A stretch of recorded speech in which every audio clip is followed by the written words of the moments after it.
Today's video, I'm taking a stack of black primed resin and turning it into Gemma from a Monster Hunter Wilds video game.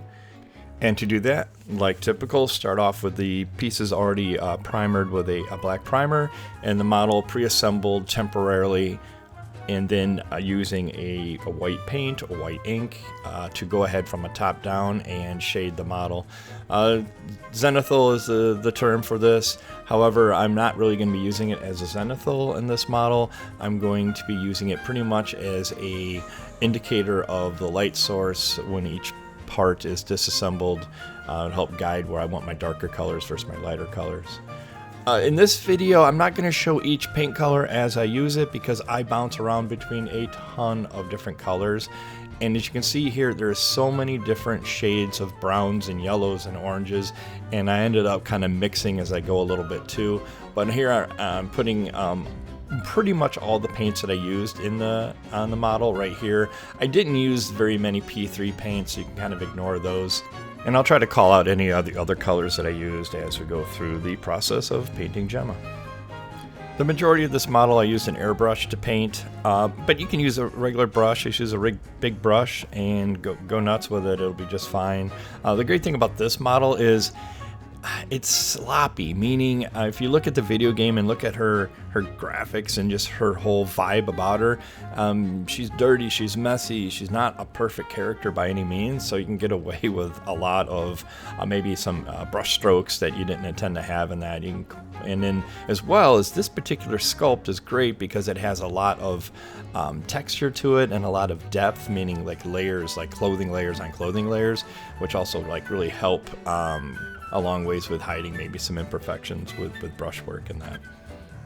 Also, I should say that this model is from CA3D Models. They have a Patreon. I'll put a link in the description below, and you can find the model there. So right now I'm just putting a darker color on the bottom side and a lighter shade on the top to establish the light and darks of the clothing.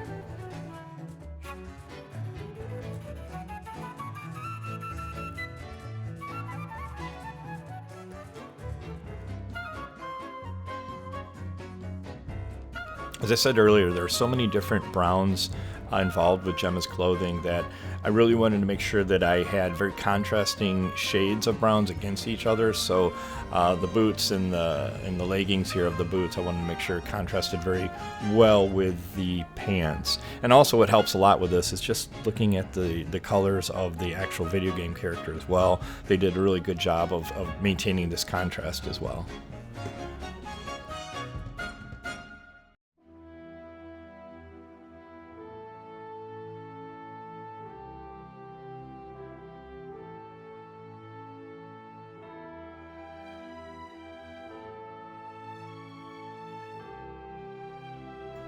Maybe a little hard to tell here, but I am using a different shade of brown for her arms of her jacket than I did with the boots. And the outside parts of her jacket are a darker brown, and the inside parts we'll get to here in a little bit are more of a lighter orangey color. Again, just helping that contrast, keeping the clothing of Gemma interesting.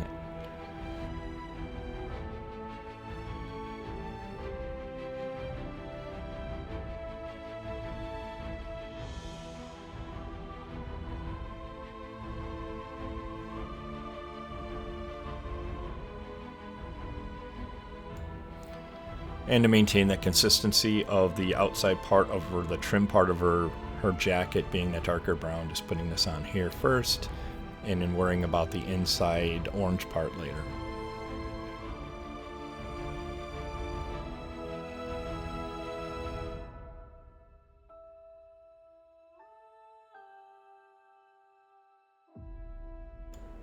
I ended up using quite a lot of washes on this model as well. Here I'm using, I believe it's the Agrax Earthshade. Ignore the fact that there's an oil in the background there. I use that somewhere else.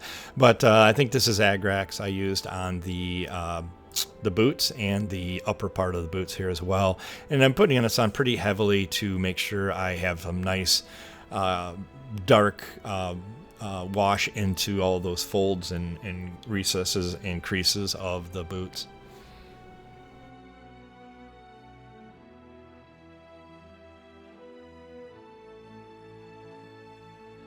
For washes, I believe I use Nuln Oil, Agrax Earthshade, and Sepia, as well as I think a little bit of the Drakenhof Nightshade, which is that dark blue when I get to the ribbon in her hair, the tie in her hair.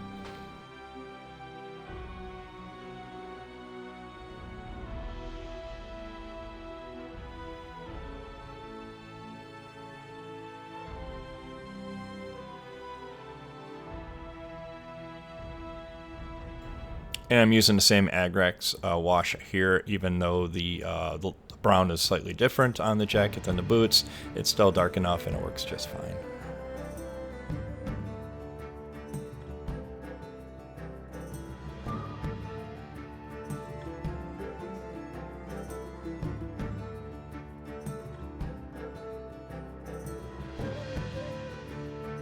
After the wash is dried, I'm coming back and doing a heavy dry brushing to bring out the details of the folds and the wrinkles and the little rivets as well on the boots here, just to bring it all to life. I believe I'm actually using a flesh tone, a light flesh tone color here for the color I'm using for the dry brush.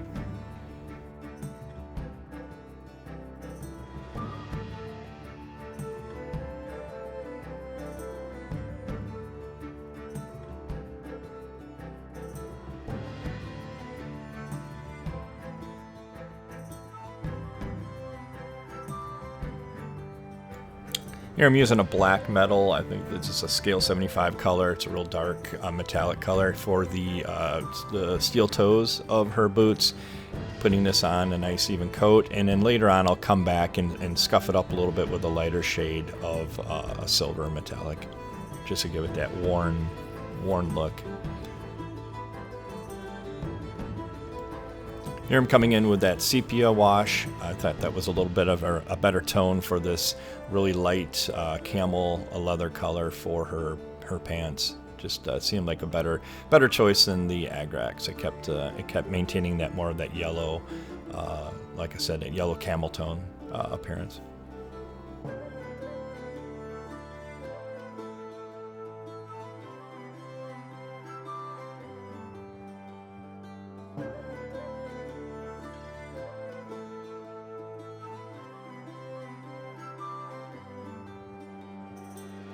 And here I'm using paper towel just to whisk off any areas that I might have put too much wash on, just to limit the pooling and the oversaturation of the wash in areas that I don't want it to be oversaturated.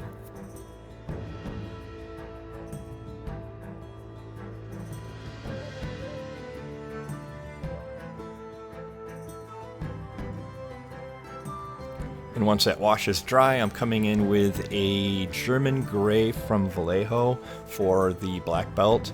I don't really use straight blacks or straight whites very often at all. I try to keep it just off of the absolutes of black and white. I feel that's a little bit more of an interesting color, and it also allows you a little more wiggle room if you really want to push something all the way to the white or all the way to the black with a highlight. You still have the room to do that. Whereas if I just use straight black right now, I wouldn't have that ability. And then just going ahead and hitting the thick belt all the way around, and then moving on to using one of the many browns for the straps, the smaller straps that go around that hold her bags and her tool belt and all the other really cool accessories that she has.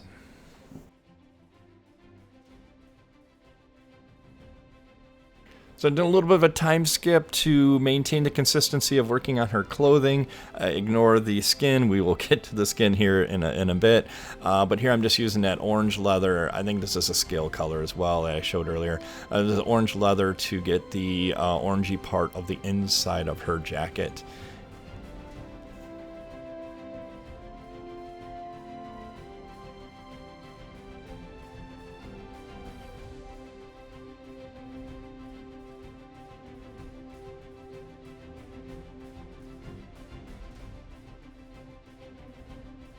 And after that was a couple coats of that and dry, I come back with a wash to, again, just to pick up the textures in the leather and to accentuate the folds and the creases.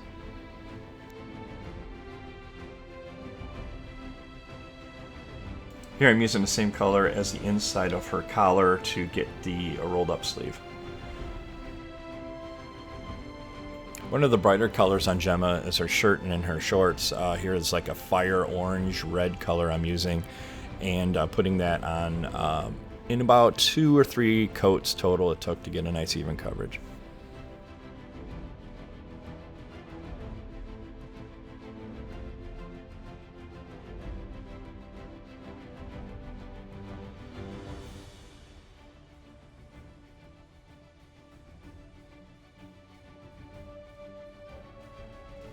And her button shirt on top of the orange, I used a deck tan for this, and this shirt is super highly textured, which is great. It just made this color just like the perfect choice to match the color references from the video game.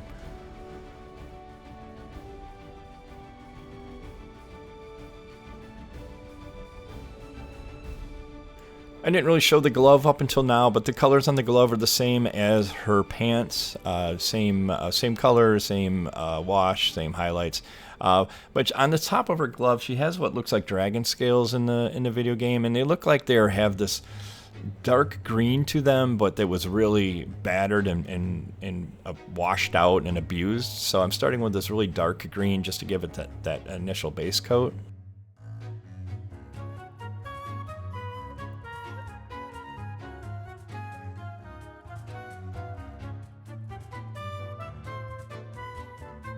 And then after that base coat dries, come back with a heavy dry brushing of a lighter green to give it that well-worn look of those scales. Her tool pouch is, I think, one of the coolest parts of the model. It's got so many neat little details to it. Using metallic silvers for the ruler and protractor, the black metal for the hammerhead, and some parchment colors for the papers and scrolls that were curled up into her pouch.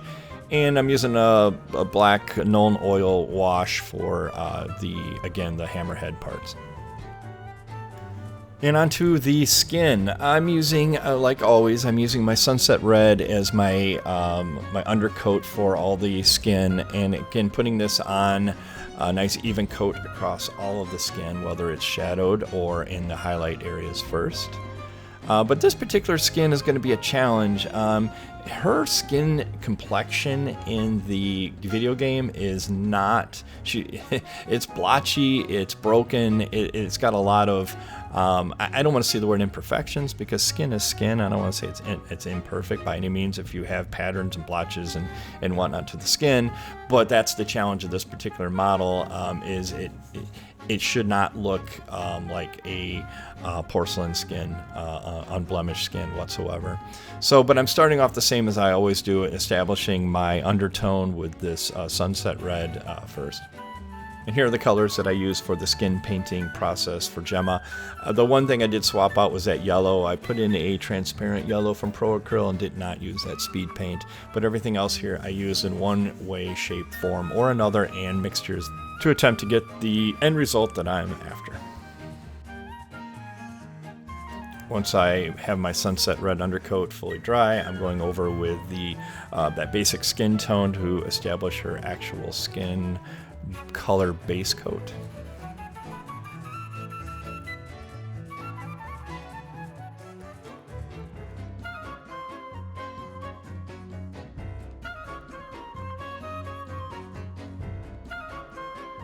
When I'm applying these base coats, I'm not concerned with getting 100% even coverage across the entire skin. In fact, I don't want that. I do want to have variations, especially in this model because she does not have perfect skin. I'm absolutely fine with having some of the red still shining through in areas more than others.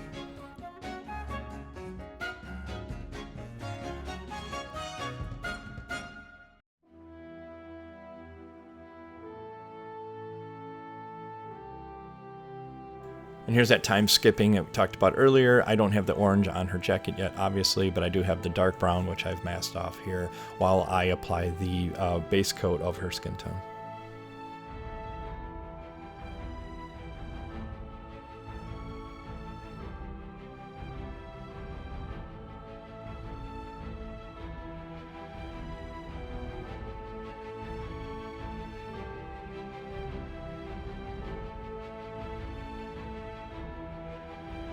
So an attempt to push this blemishing, this unevenness, the freckles and whatnot in her skin, the imperfections of her skin. I'm using this Reichland Flesh shade very sparingly on a really stiff bristled brush to try to flick some, like I said, some moles, freckles, just that patterned imperfection of a skin onto her skin. And I'm gonna say I should have went more aggressive than I did. A lot of what I'm doing right here ends up being covered up anyhow, and I take a different approach later to get that uneven skin. Here I'm using that transparent red, and rather than spraying it on like I typically do, I've watered this down, and I end up watering it down even more for her face and her neck and chest. But here I'm just brushing it on really obviously liberally here, and it doesn't look watered down as much as it actually is. But anyhow, I'm going over with a sponge, and I am removing a lot of the red from the skin. And the idea with this is the sponge leaves it blotchy, it leaves it uneven. Again, that's what I'm trying to go for, try to get this really this uneven and honestly more interesting looking skin pattern to her skin. And I'm going to do the same thing with her torso, just sloshing it on here, not trying to necessarily get it nice and even coat, but I do want it fully covered. And then as soon as that is on, I don't waste any time. I want to get it off right away before it actually does dry.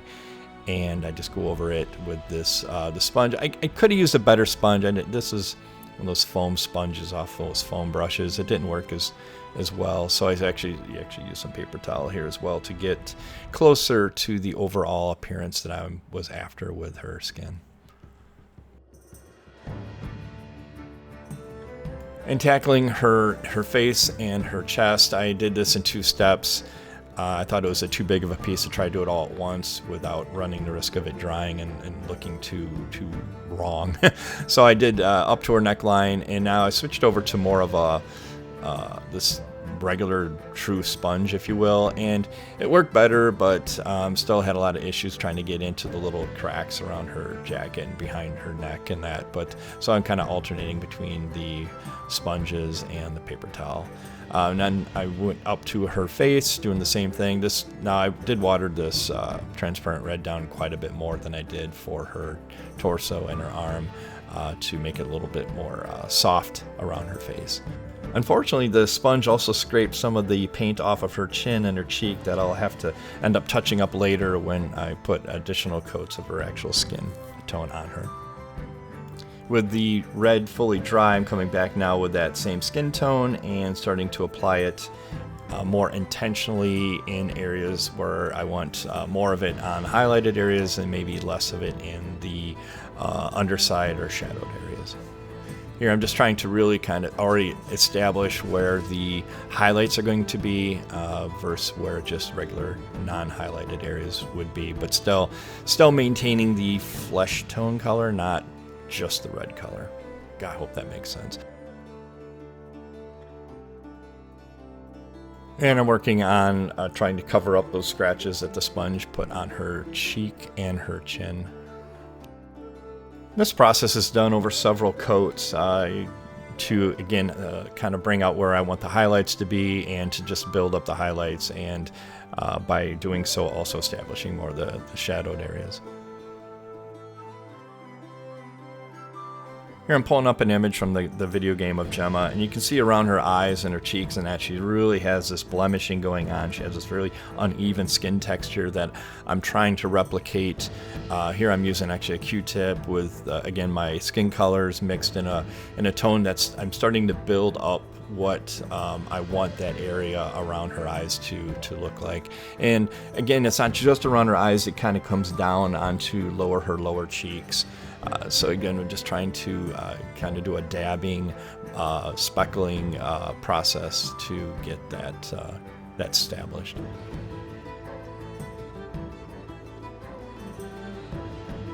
Now I'm coming in with a lighter skin tone color to push my highlights even lighter.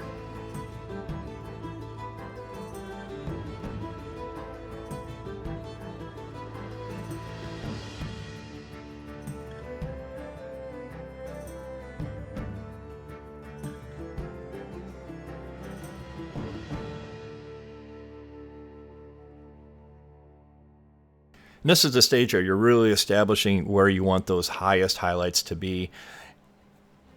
And when your airbrush acts up, you just wipe it off and keep going. But no, you really want to establish these highlights at this point. And you can always come back and even enforce them lighter later, but you'll know where they are. Makes it a lot easier to come back and push them to the final stage. Here, I actually missed her little bit of a hip. Has got some skin showing here, and I missed it. So I'm just going to do this by hand. I'm not using an airbrush. Same process. I start with my sunset red and just build it up with the colors that I previously used, making sure I have smooth, even coverage as I go. Our Gemma has crazy hair. This model has got fantastic hair. And if I had more time to spend with this model, I probably would have ended up doing her hair a lot in the same way I did with Aloy's hair, meaning start with a nice undercoat like I'm doing now, but then coming in and actually brush painting all of her midtones and highlights on the hair, because she has so many curls and braids and flyaways and all these things that I think this hair is super interesting. But the time wasn't there, so I opted to use airbrush for pretty much the entire process of her hair. Here again, I'm establishing this darker color in the shadows before I come back with the main color of her hair. Here, I believe this is the golden brown I'm using for the kind of like the main color. And I just want to be careful not to get the main color into any of the deepest recesses where the darker shade is. For her head, I had to... Well, I ended up brush painting, obviously what you can see here, brush painting that dark color, I think it's just dark golden brown, I believe is what it was, on her hair. I do, here in a moment, I'll end up masking off everything below her goggle strap and using an airbrush on the top of her head. The thing with airbrushing hair and hand painting hair is the styles are going to look different, so I wanted to minimize the amount of hand brushing I was doing to keep the consistency of the hair.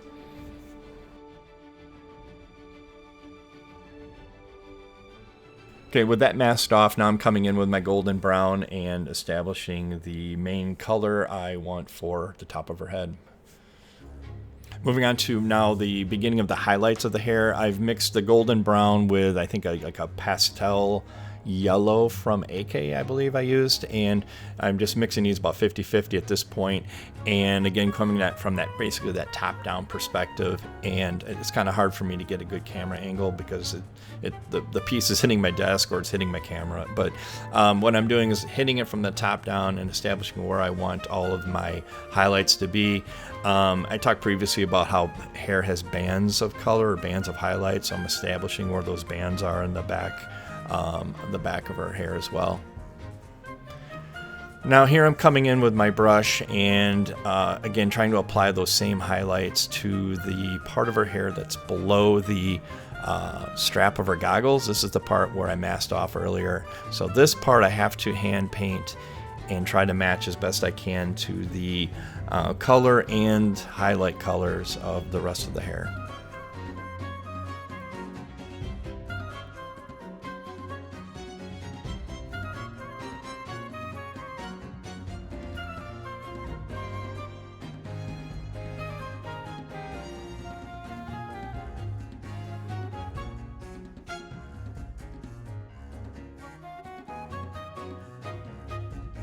After several coats and brightening of layers of the hair, moving on to her hairband, putting in this kind of a lighter blue on her hair tie and the little ties down at the ends of her hair. And when the blue is dry, I come back with the dark blue wash to both tint the blue down to the color of the reference images and just make it look a little more interesting as well. So the goggles, a lot of it's leather, so I just chose one color of brown to go around the entire goggle area, and then I'll do some dry brushing afterwards to give it the more of an interest and break up just that solid brown color. And then I'm using a gold metallic for the trim around the lenses. The lenses themselves, I start with this really a dark green for the entire lens.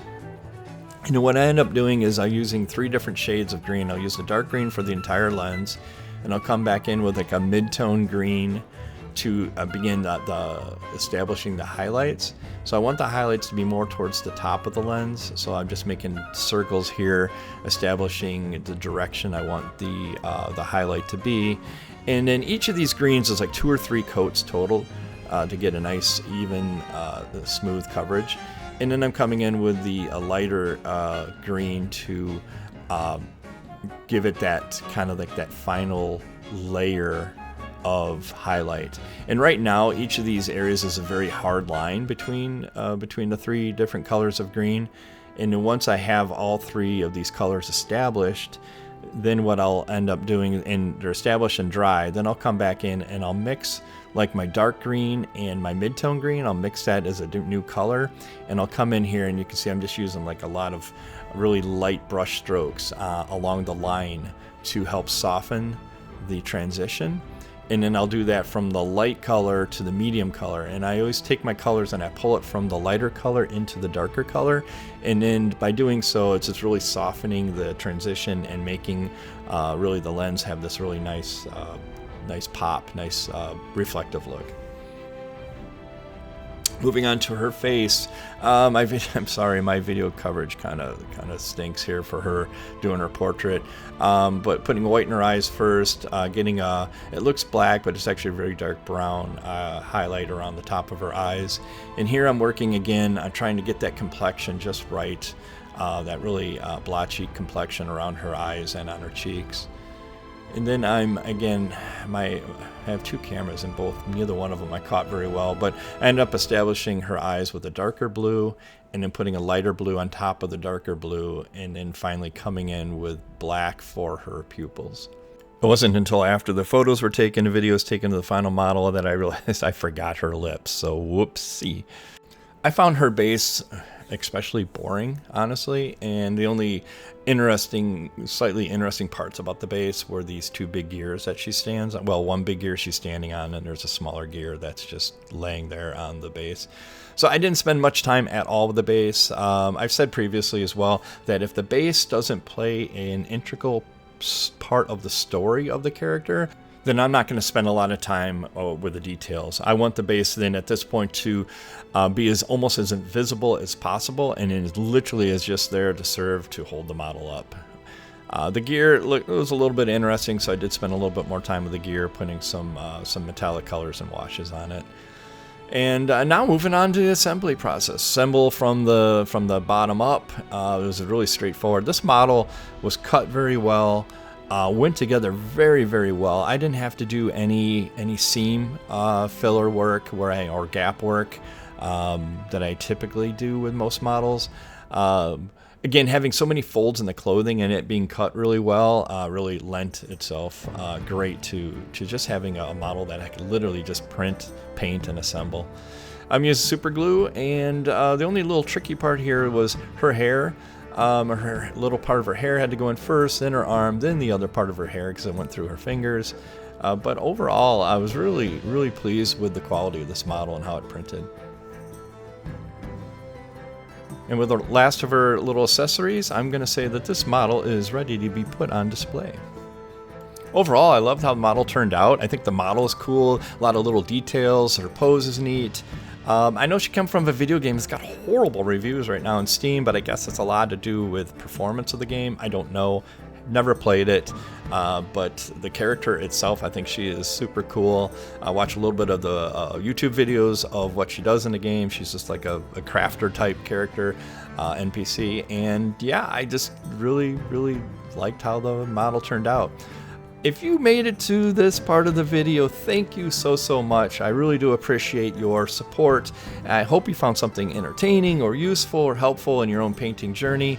And if you did, I would greatly be appreciative if you would consider hitting the thumbs up button, the like button on here. And if you'd like to see more of what I do, there's also a subscribe button down below. It supports the channel more than you could possibly imagine. So with that, thank you so much, and if you like this video, you may like the next one coming up as well. Take care.